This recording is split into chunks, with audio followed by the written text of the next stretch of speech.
Hello everyone, Elizabeth. Welcome back to another video. In today's video, we're going to be doing part 3 in the top 10 books series. I've been doing the top 10 of different genres and different categories of books. The first one I did was fiction, and the second one I did was nonfiction. And the fiction one was just like the general books that didn't fit any other categories I had. And then the nonfiction was all the nonfiction. But now we're moving on to probably what I would categorize as my second favorite genre, maybe third. I'm not really sure, but it's definitely up there, and that is classics. Classics consists of all kinds of books, honestly. There are so many books within the classic genre, and they all fit under all kinds of different genres. So let's just get into my really long list of top 10 books for the classic genre. I have a couple honorable mentions because there are just so many books, and if you saw the stack in front of me, it's a really tall stack, and you would think it wouldn't be that tall because it's just 10 books, but it is really tall because it's technically more than 10 books because of a reason you'll find out later, and also because of the honorable mentions. But also, like 50% of the books on this list are like that thick, so that helps make it really tall as well. So let's just get right on in to the honorable mentions, and I think this is what I did for the rest of them, but we're going to start from the bottom and make our way to the top. I do have these listed in order of my favorites. So I have 2 honorable mentions. First, we have The Swiss Family Robinson by Johann Rudolph Weiss, and then we have Peter Pan by J.M. Barrie. This one is a version that has Peter Pan and Peter Pan in Kensington Gardens. Technically, I still haven't read Peter Pan and Kensington Gardens, but I absolutely loved both of these so much. This one was just really fun, a really fun little children's classic, just so good, and honestly, I loved this. If you've ever seen the Disney movie, it's a good movie, but this is just so much better. Obviously, the original source material for most things is so much better, but this really is just so much better. I would say it's slightly different, and it's just, I don't know, I really enjoyed this as a children's classic. I thought this was a really good book. And then for Swiss Family Robinson, this could not be any more different from the Disney movie. This could not be any different. Oh my gosh.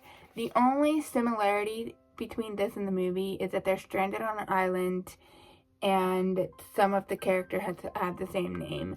But there's a whole other child in this book that doesn't exist in the movies. And yeah, needless to say, I love that movie because I grew up watching it. It's one of my favorite childhood movies. I forever love that movie. I am not knocking the movie, but this book is 100 times better in my personal opinion. I really enjoyed this. I had a fun time. So coming in at number 10 with one of my favorite authors of all time, we have The Three Musketeers by Alexander Dumas. All for one and one for all. What to say? This is technically book 1 in the D'Artagnan romances. I didn't originally know this was part of a series or considered a romance, but it is. And all you need to know is that I'm obsessed with Alexander Dumas, and he's literally one of the best authors I have ever read books from, and I need to read more from him. I do own one other book by him, and I'm so excited to read it, and I would love to find more books written by this man because he is such a good writer, and oh my gosh, this book was amazing. And I grew up watching, I don't know if it's Disney, but it's like the old version of The Three Musketeers. Let's just say there's like 50 different versions of The Three Musketeers. But I grew up watching the older one. Basically, it's one of the older ones. Maybe I'll insert a picture here. And I grew up watching that because my grandparents owned that movie, and I loved that movie as a kid. It doesn't compare in the slightest to the novel. After reading this, I was like, I'm gonna watch this movie because when I was a kid, this was one of my favorite movies. I was like obsessed with this movie. So now I have to watch it, and I probably got like 10 minutes or 5 minutes into it, and I was like, nope, I can't do it. I just can't do it. So I will keep that memory in my head of loving that movie, but I will just not rewatch it because it's just not, it's not the same. It is not the same. Let's just put it this way.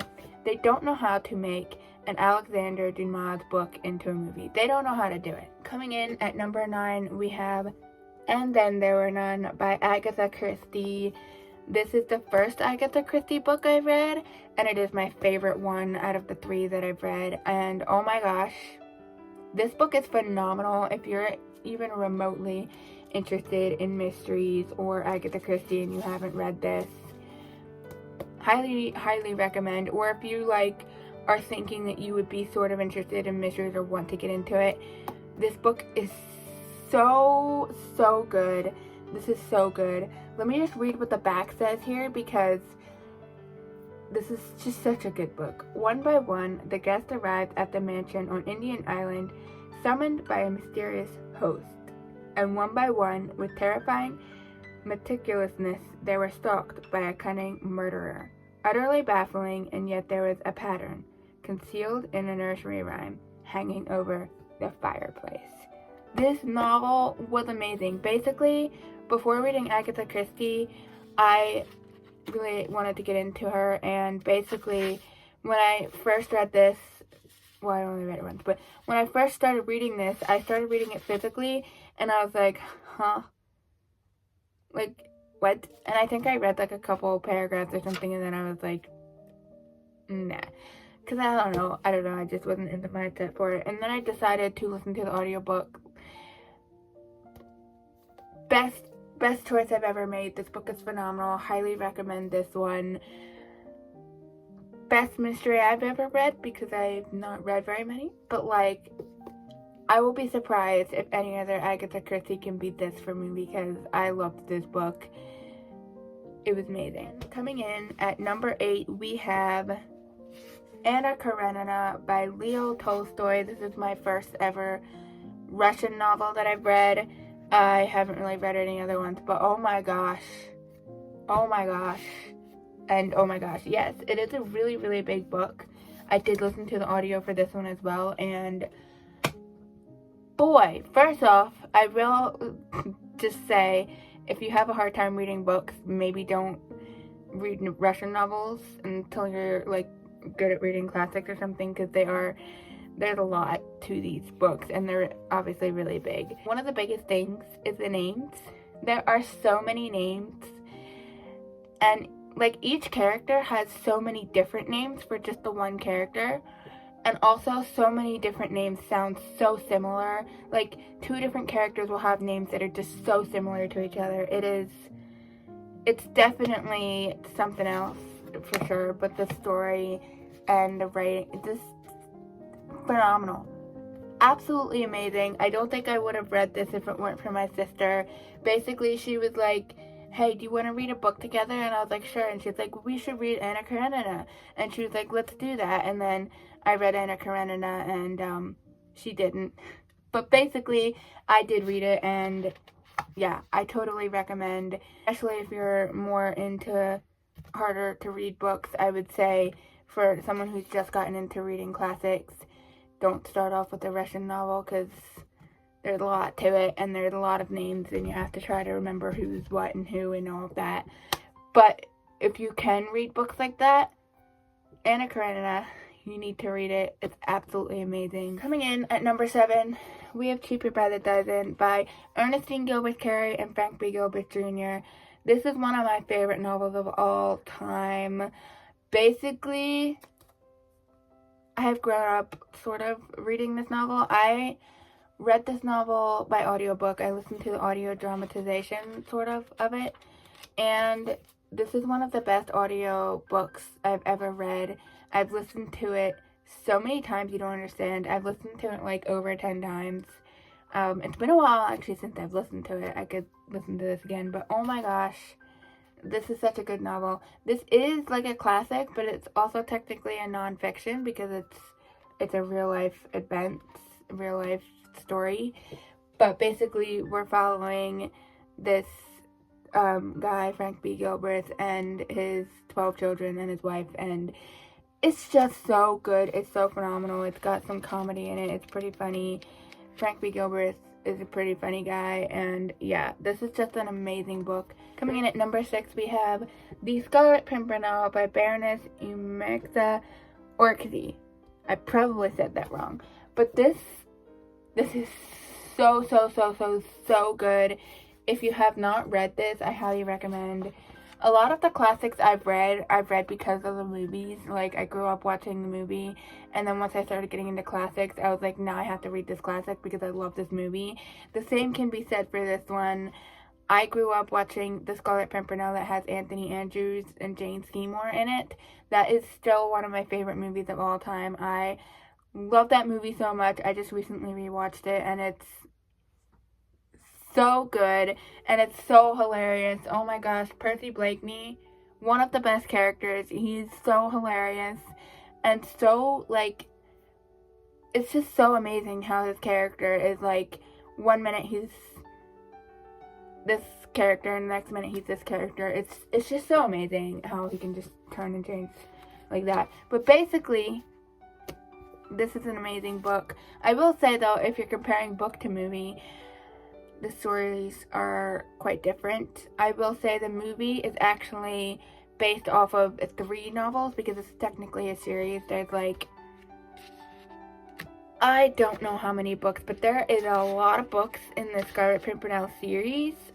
This probably isn't going to show me the different books that are in this series, but there's, like, double digits of books in this series, so there's a lot of books within the series, at least, like, maybe 13 or 14. I could be wrong on the number, but it's somewhere in the double digits. But basically, if we're following the storyline from the movie and this book specifically, the movie's storyline is a little bit different. There are things in here that happen in the movie, then there are a lot of things that happen in the movie that don't happen in here, and that is because the movie is following 3 novels. Like, I think it meshed 3 novels together, and so they are a little bit different. Next, we're moving on to some pretty popular classics, and we have Pride and Prejudice by Jane Austen herself. Of course, I had to put an Austen book on here. I just remembered that in the honorable mentions, I should have mentioned Sense and Sensibility because that's another favorite, but it's fine. I love Pride and Prejudice. Again, what inspired me to read this was the 1995 version of Pride and Prejudice, which I just have to say, it's the most perfect movie, and it's absolutely word for word to the book. Like, I read this a while ago, and read this when I was like a teen or something, which is crazy. I think I've listened to an audiobook since then, but literally, if you start reading this book, and then you watch the movie, it's like word for word to the movie and the book. Like, it is word for word. I am, like, it's amazing. I love this. This is the best thing. Like, I grew up watching the 1995 version. I'm pretty sure I've been watching it my entire life, and I've seen it a billion times, probably, like, upwards. I can't even give you a number. Like, I've seen it so many times, I can't even give you a number. I've seen it so many times. I usually end up watching it, like, once a year, and even then, it's, like, not enough. Like, I've already watched it this year, and I could watch it again. I'm not going to, but I could, because it's that amazing. And Colin Firth, you cannot tell me that Colin Firth is not Mr. Darcy. You can't tell me that, because he is. Whatever that other creep they have as Mr. Darcy in the other one, it doesn't work. Matthew McFadden, absolutely not. He works in another period drama, but absolutely not. He is not Mr. Darcy. That is not, like, that is just disgusting in my opinion. There you go. You have my thoughts. The 2005 movie is one of the worst movies I have ever seen in my entire life. And the way that ended. But anyways, this book is absolutely phenomenal. You already know what Pride and Prejudice is. I don't need to say much more than that. This is just a really cool Franklin Library edition. And number 4, we have my second favorite classic author of all time, and that is, or third, actually, yeah, no, second. I don't know. You get the picture. We have Nicholas Nickleby by Charles Dickens. I'm pretty sure this is the first well, maybe not the first, but this is one of the first classics I have ever read when I was a younger person, like 13 or something, 14. I watched the movie for this. This is like an older movie. It's called The Life and Adventures of Nicholas Nickleby. It might be from like 2007, 2008, but it's not the one with the blonde haired guy. It's the one with James Darcy. That one is so good because it's a longer movie and it follows the book a lot closer than that other movie. I don't even want to think about that other movie. Basically, the reason I read this book was because of the movie. I had watched that movie a few times and loved it. It's such a good movie, and I really wanted to read Nicholas Nickleby by Charles Dickens after watching that movie. And my mom said, you probably shouldn't read this. You're not going to be able to get through it. You're not going to enjoy it. You're too young to read this. And I read it anyways, and it did take me forever to actually get through this book because it's ginormous. But I loved it all the same. This book is phenomenal. I've since listened to an audio dramatization of it, but other than that, I've only really read it physically once, and I love this novel. This novel is so good. If you're into Dickens, if you're into classics, you should give Nicholas Nickleby a try. I never see anyone talking about my favorite Dickens novels. They're always talking about like Oliver Twist, The Tale of Two Cities, or Great Expectations. They never talk about Nicholas Nickleby. And I'm like, this is one of his best novels. Next, at number 3, we are going on a theme here. We've got another Dickens novel. This is one of the best books I have ever read, Little Dorrit. Again, I read this because of the miniseries done by BBC with Claire Foy. It is my favorite period drama in film of all time. It's my favorite out of them all. Little Dorrit is my favorite. It's a miniseries, but it's my favorite one out of all of them. It's my favorite over Pride and Prejudice, which is shocking because they're kind of close. But Little Dorrit is my absolute favorite. I love that miniseries. I think they did such a good job. It's not word for word like Pride and Prejudice, but I just love Dickens' characters and his story, and just, he's so good at characters. It's insane. And this novel is amazing. It's so good. I finally finished it a few years ago now, and yeah, I love this novel. This is my favorite Dickens novel. I don't see anyone talking about this one either, ever, but I'm absolutely obsessed with this book. This book is phenomenal. And yeah, I would love to do a reread at some point of this book. Actually, I'd love to read a lot of these books, but yeah, I don't know what else to say. I love Little Dorrit, and the miniseries is also amazing. I just rewatched that sort of recently, and it's just like, Dickens knows what he's doing, okay? Book number 2. This is literally one of the best books to ever exist. I don't know how to explain it, but I am absolutely obsessed. If it weren't for book number 1, this would probably be number 1. But like, if you know, book number 1 is like an obsession with me. But this one, I'm so obsessed with this book, and that is The Count of Monte Cristo by Alexander Dumas. He's back, okay? Alexander Dumas is back on the list.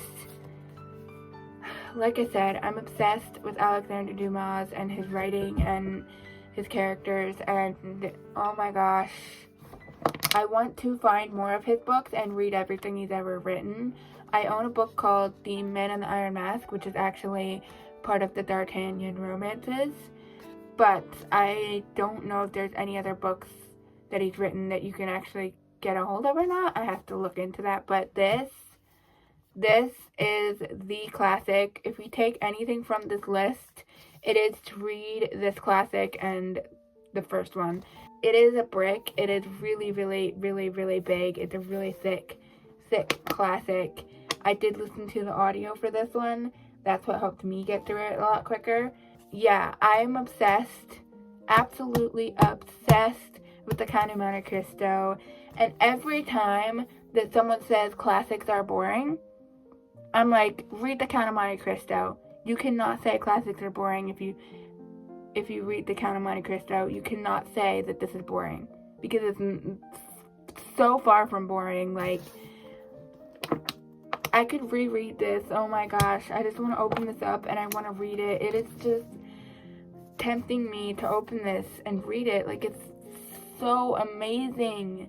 Now, I want you to take a moment and comment down below what you think my #1 classic is going to be.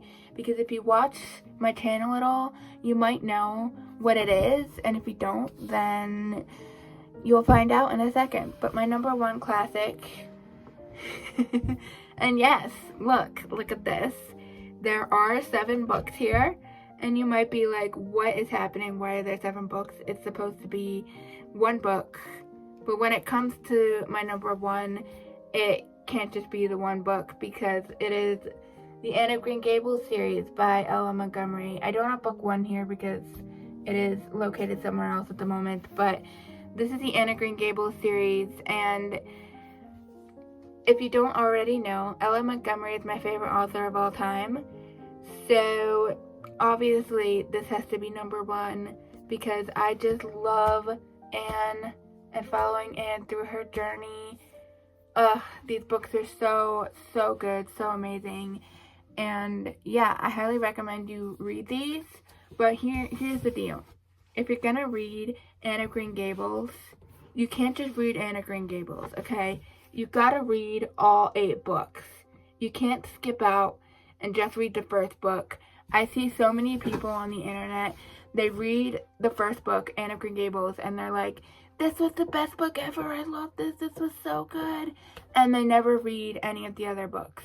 And it's like, if you really loved it that much, you would want to read the other books. You know what I mean? So if you're someone who's already read the first book, read the rest of it. And if you're someone who's interested, read all of it. Don't just read the first book, because that's a huge mistake. The entire series is amazing. In my opinion, they're all equal. They're all equal. They're all phenomenal. And if I had to choose a favorite, I think my personal favorite might be Anne's House of Dreams. I don't know why. I just have a personal attachment to this book, and I just really love this book specifically. But honestly, they're all phenomenal. They're all equally phenomenal. I would probably pick this one as my favorite, and then the rest just tie in second place because I can't choose. They're all that good. They're all just absolutely phenomenal. I can't explain it in any other way except that they're all amazing. And I definitely recommend that you read an Ella Montgomery book. Anne of Green Gables should be your first start, of course, but you could read anything by her because she's amazing. That is my top 10 classics of all time. I hope this was enjoyable. Let me know down in the comments what some of your favorite classics are. If you have any recommendations based off of my list of books that I should read. And if you know any other titles written by Alexander Dumas, let me know in the description and I'll check that out because I love him and I would love to find more books by him. And yeah, I hope you enjoyed this. I will see you in the next one, and I hope you have your own fun reading adventures.